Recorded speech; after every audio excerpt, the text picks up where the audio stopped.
Hi everybody, and welcome back to Marvel Avengers Alliance here on G4G.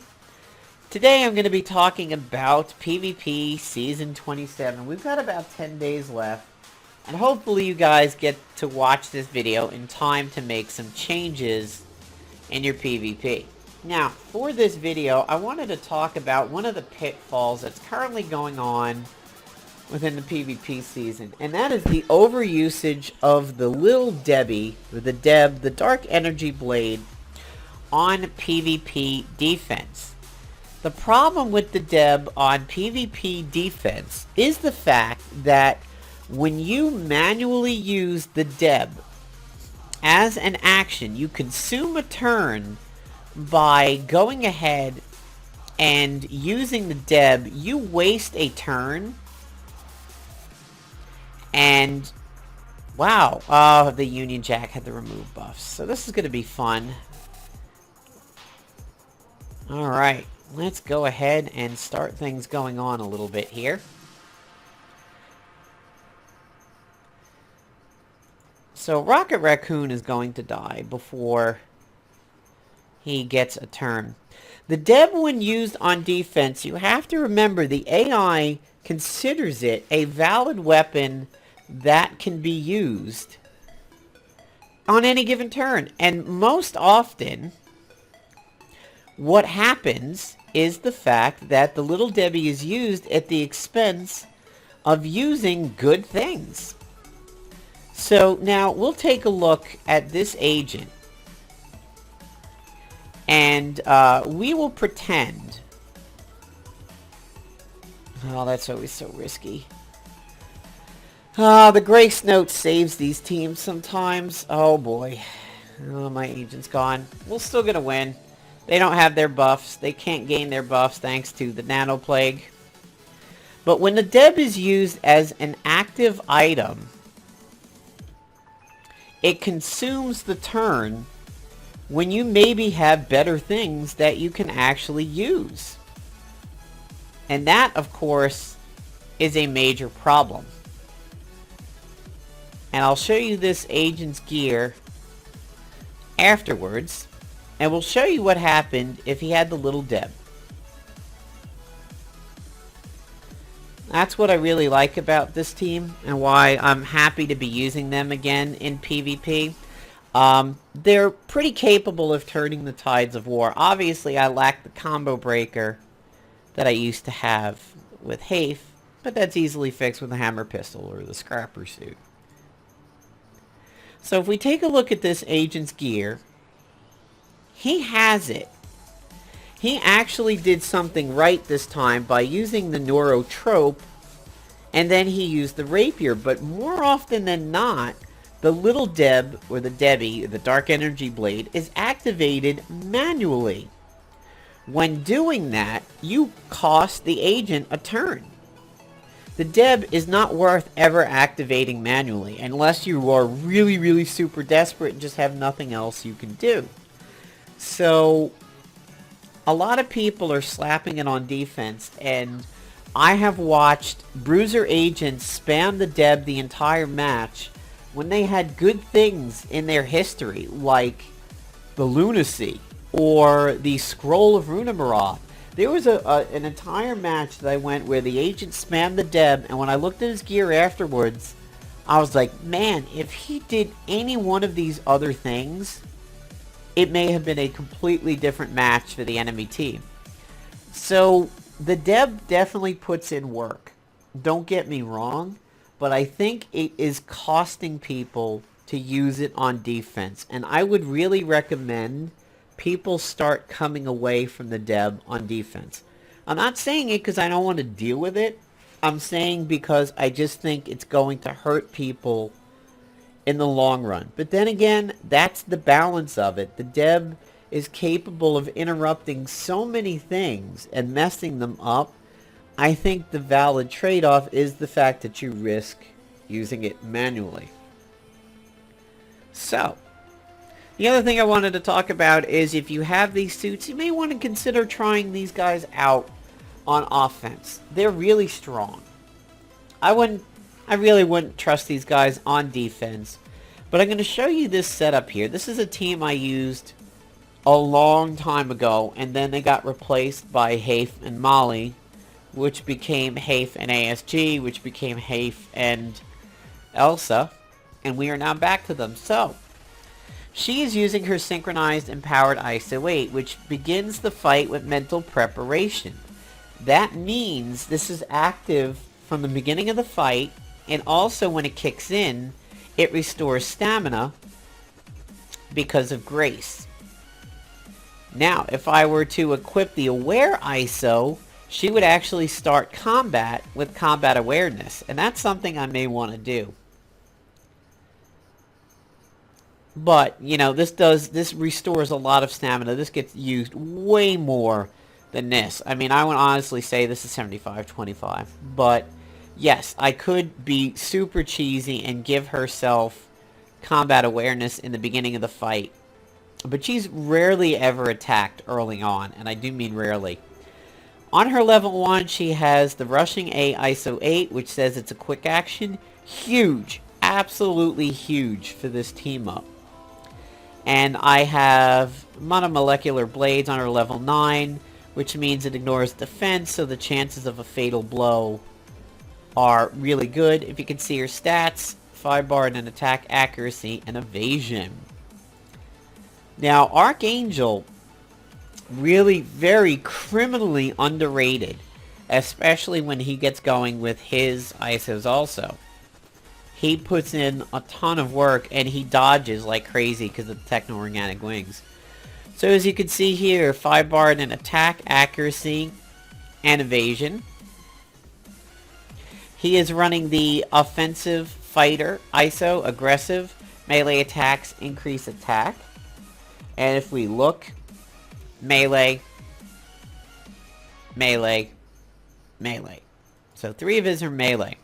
So over here on his level 1, he has wide open, so he helps the team with melee whenever he follows up, because he's 15 and a scrapper, he can do that. The Virulent Augmented ISO 8, this is the only reason why I ever ran this team and why I'm back to them. It allows me to spread nanoplague with a 100% chance to the entire team. Unless they dodge it, they are getting nanoplague, and this is super big against the meta right now. Here on Famine, I have the Pulpy ISO. I used to run the Ionizing ISO over here, but without experimenting on it right now, I'm scared that means the entire attack will never, ever affect Kuurth. In other words, it'll miss. And that's what I'm a little concerned about. Here on Death, it is a Brutal Strike. This is a straight up kill shot for him. And he has an increased chance to crit on this one. Figuring the bigger crits bring in the fatal blow from further out. So that's what I'm running on offense. And you guys may want to try this out. They really shut down buffs. They shut down Escutcheon. It shuts down Colossus teams by turning off his passive. It gets rid of Steel Curtain. It just does a tremendous amount of work. And they even managed to survive those super aggressive early follow-up teams. One of their weaknesses is Hellcat. Hellcat, I mean, she occasionally has her way with this team, but she's uninterruptible anyway. So I'm not going to say that my old team would have been able to do much. But basically, guys, reconsider the Little Deb.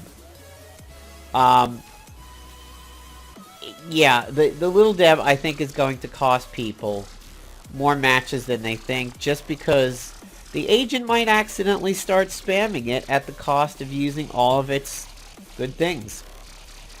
So, in the week in Marvel Avengers Alliance, I covered the BFF and the girl's best friend. I gotta tell you, these two combined may absolutely change the landscape of offensive teams right now. We are in a crazy moment in the meta because we have a defensive armory item which has made defensive teams come out of the woodwork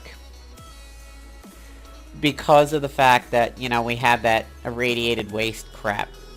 However, those two combined could potentially spell incredible doom for teams on offense. The other thing that I wanted to talk about for PvP for you guys is the usage of Star-Lord with the hair trigger ISO. Now let's go ahead and take a look at what it is like to use Star-Lord as a major initiator for teams. So I was using him quite often against the blaster version of Zizzax. And I mostly did it off of the hair trigger ISO because so much of what he does is a gun attack. Oh, hey, Lizard. I can't stress enough, guys. Get Lizard. Absolutely get Lizard. 5 hours left for him. I can afford to get. Red She-Hulk, she is another fun one. But I want to show you guys how I have my Star-Lord set up and how I think he works out super well for people if you were to use him on PvP offense right now. So, he is running the triggered EISO hair trigger. That means single target gun attacks gain a follow-up. Single target, and these aren't, but once somebody is flanked, they would cause it too. So let's take a look at Psylocke and Star-Lord in action. And you'll see how good Star-Lord can be on PvP offense. A little risky on defense, but you still could get away with it, that's for sure. So, if I hit the power armor with the girl's best friend, everybody on the team now has diamond strength, which translates into basically just strengthen. If I hit with the BFF, Psylocke and Star-Lord are going to follow up. As we know, Star-Lord follows up with AoE that buffs the team.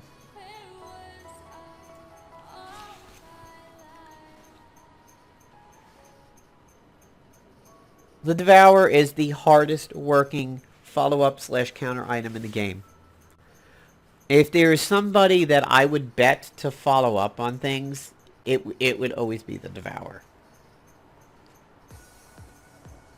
So I'm just going to rest because I want you guys to see what Star-Lord is capable of. Quantum Leap is always stealthy, unless you've been Lunaseed twice. So he hits who you want him to hit, and then he always follows up with an AoE, and he buffs your team. And then now the Devourer procs because bleeds.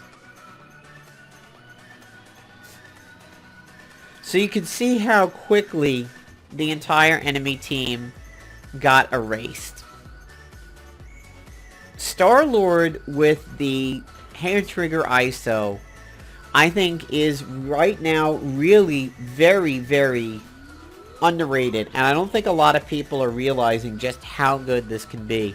If you offensively tilt your team, this team right here of Psylocke and Star-Lord is absolutely going to wreck face. If you combine this with Rocket Raccoon or Spider-Man Noir and take out Psylocke, again, very, very good. So we're going to hit Maximus stealthy. And then he follows up with the spray and pray. Okay, he's going to follow up at 12% of a plant first, apparently. So, I mean, if we just spread the love here, Star-Lord is taking out the entire enemy team basically by himself. And I gotta tell you guys, Psylocke absolutely takes so well to rising up buffs. She just does huge damage when she's buffed. Wasn't really evident there, but trust me on this one. Try these two against Zizzax and you'll see what it's like. So there is my tips and tricks for you guys down the stretch here for PvP Season 27. Highly reconsider running the Deb on defense. I can tell you many, many times when agents just spammed the Deb and didn't use good things that they had. I want to see if I can find an example over here. Oh, so this guy's changed. Oh, yeah, he's just... No, actually, I remember this guy. That's all he had.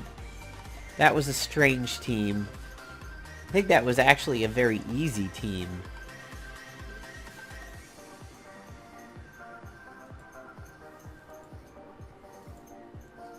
Let's see.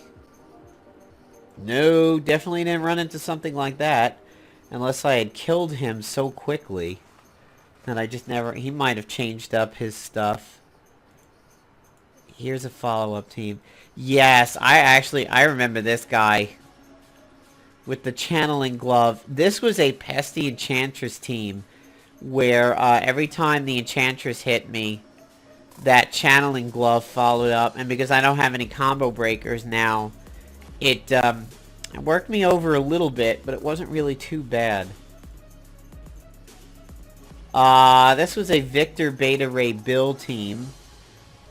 Yeah, so the Staff of Return, Archangel shuts that down real quick. You hit somebody with Despair, the Staff of Return is not going to allow them to res. Yes, okay, here's an example. I remember this guy now. This is a perfect example. All he ever did was spam the Dark Energy Blade when it was his turn. He never even quick actioned the Mask. He never used the Rapier. He never Mystic'd anybody, which if he had Mystic'd my agent after the first round, there goes Tech.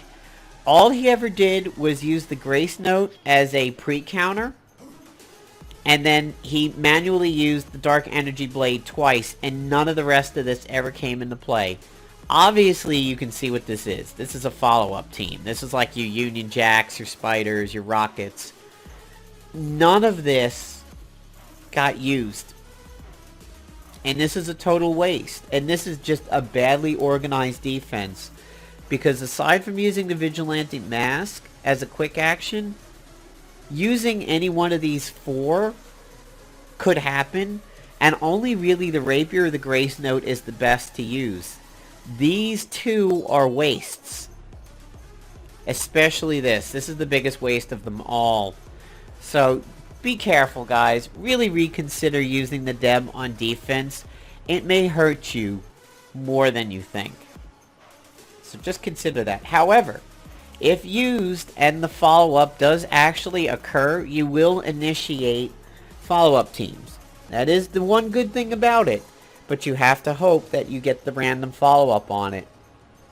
And that everybody follows up on it from the team. Otherwise, the damage is too weak. There's no debuffs. And it's not worth it. It's worth it for a Black Knight team. Because then you would spam bleeds. But so guys, I hope you enjoyed the video. I hope you got some new ideas. Maybe re-looked at Psylocke and Archangel and Star-Lord a little bit. And you got to see the BFF and the girl's best friend in action. So, take care everybody. Have a good weekend.